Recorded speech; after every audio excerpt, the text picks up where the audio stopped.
This is The Fix with me, Karima Brown, and now it's time to take a look at the front pages of the weekend papers and what made news headlines this week with investigative journalist Carl Cohen from News 24. Carl, welcome to the program. It's an ace weekend, as I said to Peter earlier. Yeah. Peter? Yeah, Carl. So Peter Louis Myburgh has brought out his book on Ace Magashule, and apparently he specializes, right, in the Free State. There's some excellent reporting in this book, and he did a nice piece in Daily Maverick the other day. This is real investigative journalism. Yes. It doesn't get better than this. By the way, congratulations to you too. You just won the Taco Caper Award. Joint winner. Well, sure. Thank you. But very well done. Thank you. Yeah, no, Peter Louis has spent a year, digging into Ace Magashule's network in the Free State. And if you follow the state capture story from its inception, the Free State is ground zero. It's where it all started. It's where the Istina project kicked off. There were other projects that the Guptas and their lackeys were sort of looking at in the Free State before the Istina project as well. So Peter Louis has done an absolutely amazing job. He's brought us this book, just 4 or 5 weeks before elections. Yeah. And it really exposes one of the most powerful, well, if not the most powerful, politician other than the president within the ANC in terms of what he's been doing back home while he was premier, before he was running the party, essentially. Is there anything, when, as you read it, is there anything fatal here for Ace? You would think so. Yeah. But as we've learned from experience, unfortunately, in South Africa, that doesn't happen. Well, we hope that the new NPA can actually do its job properly. And we were just talking to Adam. The word here is courage. Absolutely. Yes. In fact, Carl, I want to add to what Peter is saying. You need courageous investigators that are going to go after this man. He ruled the Free State for over 20 years. He's gone to the last, I think, 2 or 3 national conferences as someone who can't represent his executive because they were deemed illegitimate by the courts. So he's a man with a checkered history.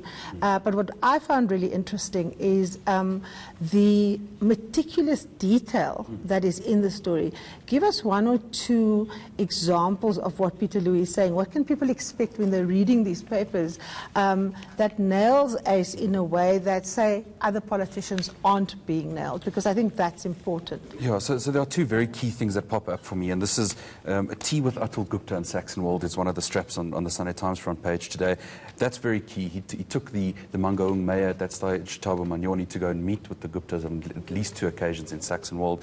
And then the other is the sort of solidifying of this rumor that has sort of been circulating that Mr. Ace Magashule is the 10% man. That any contract that you do in the Free State, there's like a 10% cut that has to go to the politicians.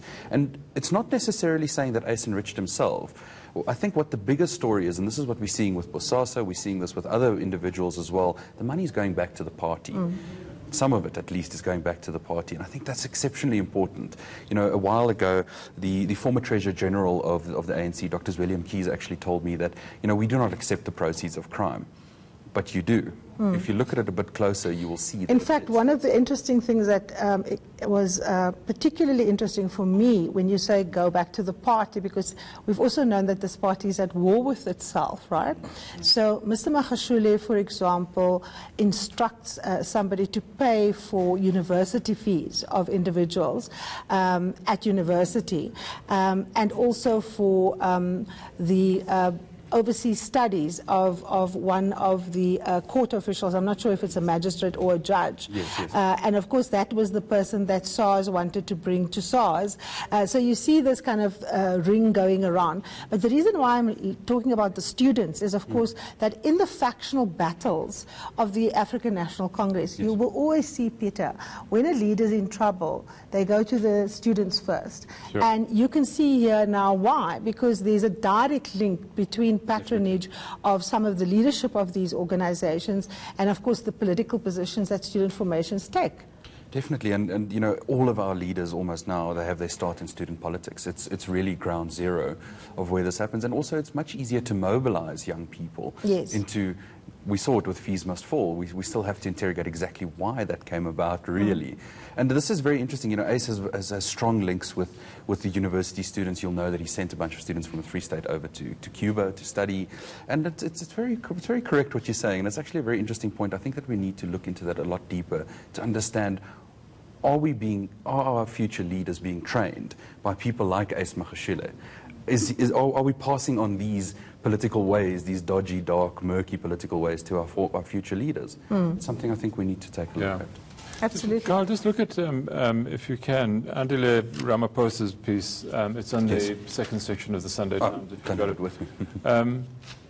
What was not clear, he's trying to explain his relationship, right? So we know that there were 2 payments from Bosasa that were Ramaphosa related. One, 500,000 rand towards the CR17 campaign. Yes. And Andile has admitted to, was it to you? Did he talk to you? Oh, okay. Yes. So it's 2 million rand from Bosasa to him. But as I understood it from this piece, Bosasa is doing work for him. That's right. Why are they paying him? Why is he not paying them? How come they're paying him? So this is what would fall into the category of what we now know as business development. So essentially, Andile Ramaphosa's company, Blue Crane Capital, only employs about 7 people. They don't have boots on the ground. Yeah. They can't implement these projects. So essentially what happened is Andile and Blue Crane identified a list of about 21 projects in Uganda and Kenya, and they said, well, now we need a strong partner. We have the technology side already sorted out with our Chinese partner, Dawa. Now we need someone who can actually put the boots on the ground, get up on the ladders and install the things. And Dawa then introduces Blue Crane and Andile to Bosasa. And what happens then is Andile is paid a monthly retainer fee. By who? By Bosasa. For what? For the business deals being brought to Bosasa. So Bosasa makes the money. Andile gets a monthly payment to say, you're going to bring the business exclusively to us. And then as a project is realized, as it's implemented, the retainer fee increases. But what does he do? I mean, he says here, we built a pipeline. He built a pipeline of projects. So he went to Uganda and Kenya. He identified the projects that needed to be done. This is government and private contracts. Right. And then he came back to South Africa and said, goodness, now we need someone who can actually drill the holes in the wall and put the cameras up. And that's where Bosasa comes in. I think this is what we were talking about earlier, Peter. I think they're 2 of the worst types of companies in the world, Carl, in my view, arms companies and advisory services, because this is, of course, what advisory services does. It actually cannibalizes projects themselves. And he doesn't know at any stage that Bosasa is a criminal enterprise. So one of the interesting comments that, not during the interview, but afterwards I sent written questions for follow-up, and one of the interesting things he came back and said was, we weren't blind to some of the stories in the media, but, you know, they hadn't gone to court, they hadn't been found guilty, so... Okay, I want to move on to the Sunday World, which has a very interesting one. If you could just hold it up.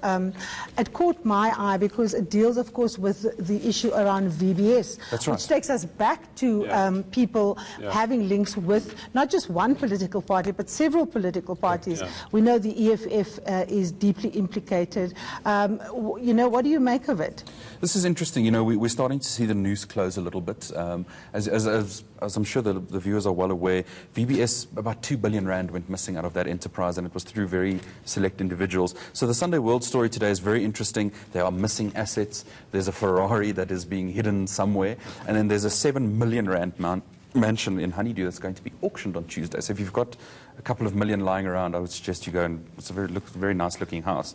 But the VBS news is closing slowly but surely. We had that bombshell report that came out by Advocate Terry Mortau, and it sort of detailed the looting.